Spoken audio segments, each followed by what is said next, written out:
लगतारू हो, कहाँ से आइले बारू हो, एने ओने घूमतारू हो, लइकन पे छाइल बारू हो।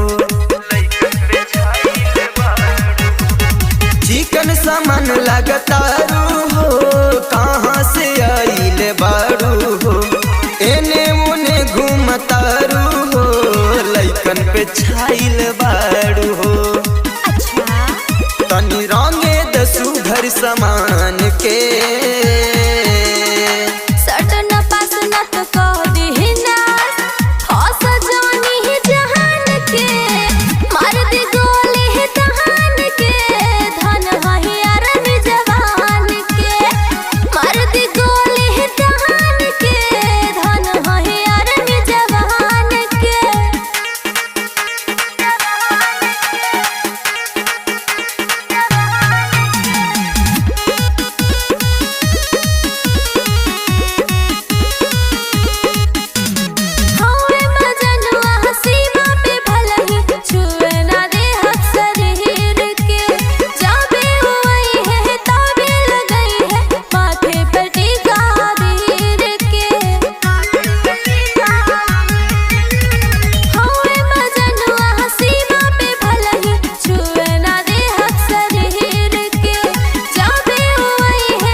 जिंदगी फकीर के कौने कोरा रहबू ये बबनी सिपाही हमें कश्मीर के।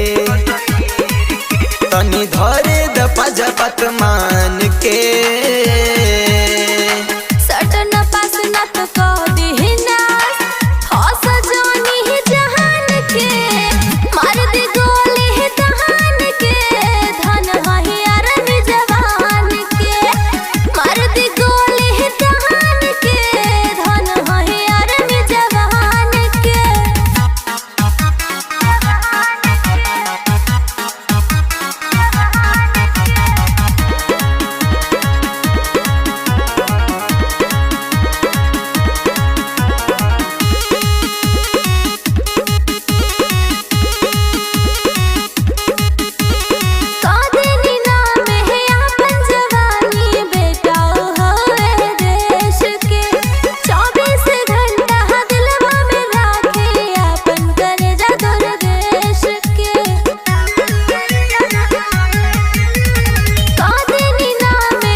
भास्कर करेल गुणगान हो।